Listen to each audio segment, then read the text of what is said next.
कि जितनी भी अभी पुलिस की भर्तियां निकली हैं वो सारे के सारे पेपर हो गए लीक। समस्या तो कुछ नहीं, गुंडागर्दी खत्म हो गई। बहुत गुंडागर्दी थी, अब आदमी कह रहे हैं महंगाई मेरी गाड़ी चल रही है, मेरे मोबाइल ले रहे हैं, आज 10-20 हज़ार 25 हज़ार मोबाइल चला रहा है। महंगाई कोई महंगाई नहीं है। बदायूं में ऐसा विकास किया धर्मेंद्र यादव जी ने, जो आप बिजली लाइन देखती है। आज क्या है, अभी बारिश हो जाए तो सैकड़ों पशु जो हैं बिजली लाइन में बिजली करंट की वजह से मर गए हैं। ऐसा विकास धर्मेंद्र यादव जी ने यहाँ पे बदायूं में किया है।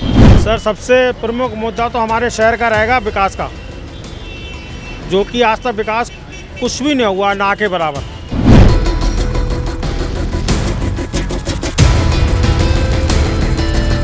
नमस्कार। बदायूं में चुनाव का आगाज हो चुका है। तीसरे चरण में 7 मई को यहाँ वोट डाले जाएंगे। वैसे बदायूं जिला समाजवादी पार्टी का गढ़ कहा जाता है, लेकिन इस गढ़ में 2019 के चुनाव में भारतीय जनता पार्टी ने सेंधमारी की और संघमित्रा मौर्य यहाँ से चुनाव जीती। लेकिन इस बार उनका टिकट काट दिया गया और संगठन के मजबूत कार्यकर्ता दुर्गविजय सिंह साग को यहाँ से प्रत्याशी बनाया गया है। वहीं समाजवादी पार्टी ने अपने 2 बार प्रत्याशी बदले और शिवपाल बेटे आदित्य यादव चुनाव मैदान में हैं। वहीं बसपा की बात की जाए तो बसपा ने मुस्लिम कैंडिडेट उतारकर समाजवादी पार्टी के समीकरण को प्रभावित करने की कोशिश की है। लेकिन अब गेंद जनता के पाले में है और आइए जनता से पूछेंगे कि वह क्या चाहती है। क्या नाम है आपका? अरिंदर शर्मा। इस बार 7 मई को यहाँ वोट डाले जाएंगे, क्या सोचकर आप वोट करने जाएंगे? क्या मुद्दे रहेंगे आपके? ये मुद्दे हमारे देश जैसे चल रहा है, बढ़िया चल रहा है। हमारे देश गुंडागर्दी खत्म हो गई देश में। हम तो वोट तो मोदी को देंगे फूल पे। ऐसा क्या 5 साल में विकास किया? यहाँ भारतीय जनता पार्टी की सांसद रहीं। विकास ही विकास है। कमल जब तक मोदी है तब तक योगी है। ऐसी योजनाओं को फायदा मिला सरकार की? हाँ जी, हमें खेती के रुपये में 2 रुपये मिल रहे हैं गाँव में सबको, और बहुत ही सुविधाएँ हैं मोदी की उसमें राज्य में। क्या नाम है आपका? जितेंद्र गुप्ता।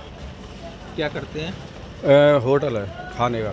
इस बार वोट डालने जाएंगे आप, तो क्या सोच कर जाएंगे? क्या मुद्दे होंगे? क्या समस्याएं हैं आपकी? भैया समस्या तो कुछ नहीं, गुंडागर्दी खत्म हो गई। बहुत गुंडागर्दी थी, अब आदमी कह रहे हैं महंगाई मेरी गाड़ी चल रही है, मेरे मोबाइल ले रहे हैं, आज 10-20 हज़ार 25 हज़ार मोबाइल चला रहा है। महंगाई कोई महंगाई नहीं है। कि भाई गुंडों लोगों की महंगाई कम हुई है, जो गुंडागर्दी करते तो वो खत्म हो गई। लेकिन एक तरफ समाजवादी दावा कर रही है कि हमने अपने कार्यकाल में बदायूं में बहुत विकास कराए थे। विकास कराए थे, सब कराए थे, अब कुछ नहीं है। गुंडागर्दी भी तो ज़्यादा थी, अब गुंडागर्दी बिल्कुल ख़त्म हो गई। कोई गुंडागर्दी नहीं है, कोई कहीं भी। कोई आदमी रात के 12 बजे जाए या 4 बजे जाए, कोई गुंडागर्दी किसी की सब खत्म हो गई। अब गुंडागर्दी नहीं रही बिल्कुल किसी प्रकार की। बदायूं हाल क्या, बीजेपी जीतेगी 400 से पार। इस बार मोदी सरकार फिर एक बार होगी बढ़िया। मोदी को 400 पार करा रहे हैं। आपका क्या? अरे वाह। सचिन। क्या करते हैं? होटल पे काम करता हूँ। इस बार वोट बना है आपका? नहीं, वोट मेरे नहीं बना अभी। नहीं बना है? नहीं। तो बदायूं में किसकी हवा चल रही है? मोदी की। आइए यहाँ से और लोगों से बात करते हैं। भैया आपका क्या नाम है? सत्यम। 7 मई को यहाँ वोटिंग होनी है, क्या सोचकर आप वोट करेंगे? क्या स्थानीय मुद्दे होंगे? किस पार्टी की हवा? यहाँ प्रत्याशी सब सामने हैं। जी, भारी प्रत्याशी चुनना आपके लिए है। पहले तो भारी प्रत्याशी को जो कोई जनता चाहती नहीं है, और जो दुर्गविजय साग के हैं वो लोकल प्रत्याशी हैं, इसीलिए जनता उन्हें चाह रही है, और जो है लोकल प्रत्याशी को ही हम। अभी तक बाहर के ही जीतते आए हैं। पिछली बार संघमित्रा मौर्य थी, और उन्होंने क्या ऐसे काम किए जो पुनः भारतीय जनता पार्टी को वोट देंगे?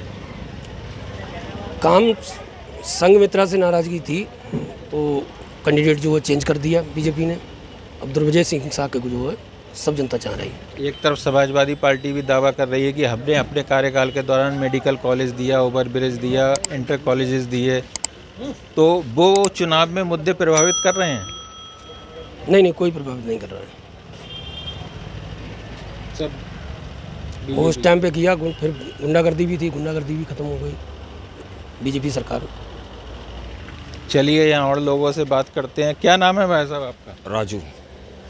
इस बार जब वोट डालने जाएंगे तो क्या सोचकर, क्या समझकर, क्या मुद्दे होंगे जनता के, इस पे आप बताएंगे? जनता के सबसे पहले मुद्दे तो ये हैं कि बदायूं के अंदर अभी तक कोई विकास नहीं हुआ।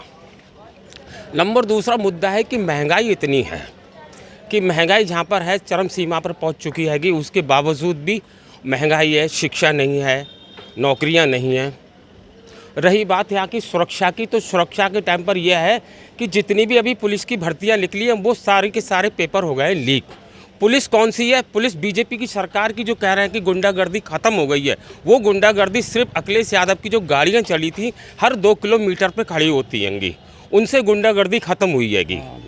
और रहा बात ये कि आप खुद देख रहे हैं, आप विकास कितना हुआ हैगा। आप स्टेशन रोड देखिए, ये गड्ढा हैगा, आपके ये रोड देखिए इंदिरा चौक तक कितने गड्ढे होंगे। विकास नाम की कोई चीज़ नहीं है। दुन चाहे कितना ही बनाते रहो कहते कि 400 पार 400 पास। कभी हमारे लहसुन का भी टाइम था कहते कि 400 के पार हो गया। आज उसकी स्थिति लहसुन की है कि 50 या 60 रुपए किलो है, और यही स्थिति इनकी होगी कि 50-60 ही सीटें रह जाएंगी, इनकी और ज़्यादा नहीं बढ़ेंगी।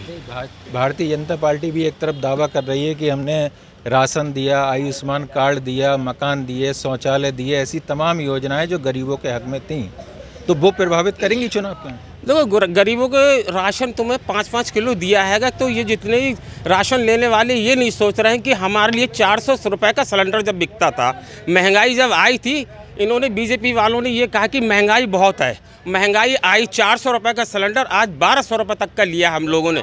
तो आदमी गेहूं चावल तुम दे रहे हो तो काय में दे रहे हो? एक सिलेंडर की कीमत में दे रहे हो। रिन की टिक्की जो 250 ग्राम की थी आज वो रह गई है 100 ग्राम की, मगर रेट क्या है? 10 ही रुपये रखा है, वजन कम कर दिया उन्होंने। ऐसे ही जनता के लिए दे तो रहे हैं राशन कार्ड, राशन दे रहे हैं, मगर उनका सारा शोषण उन्होंने ख़त्म कर दिया, शिक्षा भी उनकी ख़त्म कर दी, बेरोजगारी इतनी बढ़ा दी है कि चरम सीमा पे है। यही अच्छे दिन की पहचान है। बोले रहो जय श्री राम। आपका क्या नाम है? मोहम्मद फरमान। अच्छा, इस बार चुनाव 7 मई को वोट डाले जाएंगे। यहाँ कोई मुद्दा है स्थानीय और बाहरी का? जैसे भाजपा कहती है हमने इस बार स्थानीय उम्मीदवार दिया है, जबकि समाजवादी ने एक बार फिर बाहरी प्रत्याशी दिया है, तो क्या लगता है आपके लिए? समाजवादी पार्टी आएगी भाई साहब। अखिलेश ने काम किए हैं।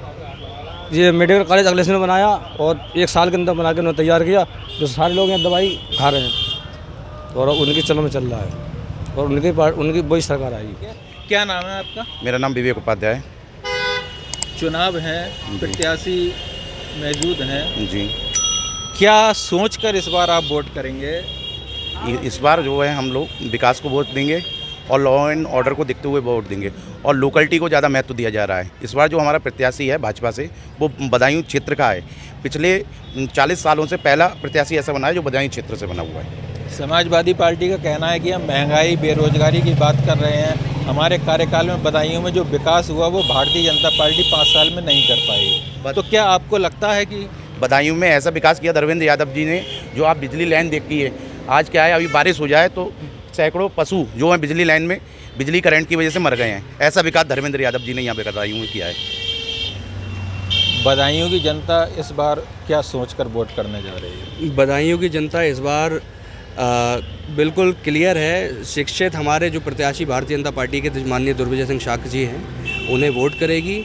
और दूसरे प्रत्याशी की अगर यहाँ बात करें, लोग कहते हैं कि वो फाइट में है या कहीं है, तो मैं समझता हूँ वो कहीं नहीं है। वो तो विकास की बातें कर रहे हैं ना कि हमारे शासन में जितना विकास हुआ वो अब विकास नहीं हुआ। उनके शासन में सिर्फ विकास हुआ तो मैं समझता हूँ एक लिस्ट निकली थी ISP, उसमें कुछ भर्तियाँ थी, उसमें 120 भर्ती में से 70 यादव लोगों को वहाँ पे चयनित किया गया था।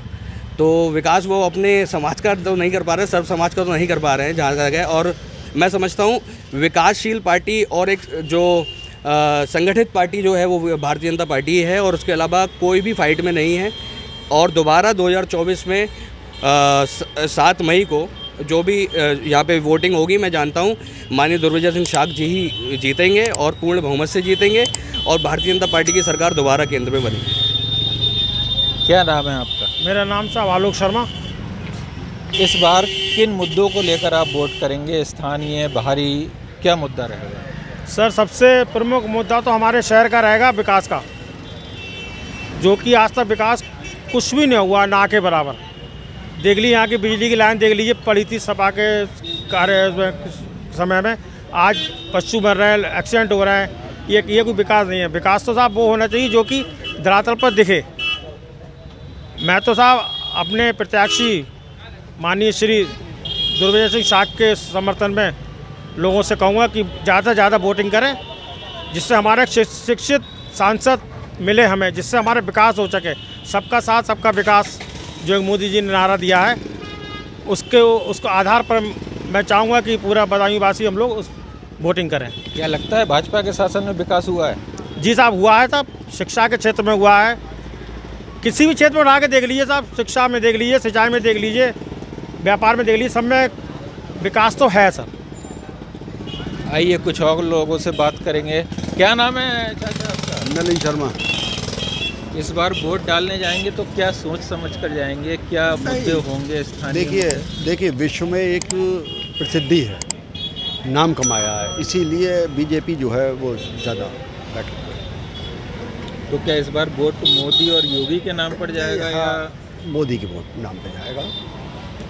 और क्योंकि इन्होंने विकास कराया है, हर क्षेत्र में विकास हुआ है, और यही हम भी चाहते हैं कि इसी तरीके से विकास होता रहे। और दूसरी विपक्षी जितनी पार्टियां, इनके पास प्रमुख चेहरा नहीं है, ये सबसे बड़ी बात है।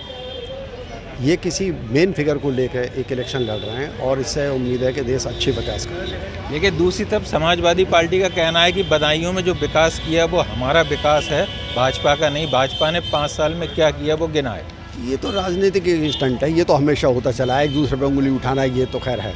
लेकिन खैर ऐसा कुछ नहीं है। दुर्वेजय सिंह जो है शाह जीतेंगे, उम्मीद यही है, और अच्छी वोटिंग होगी।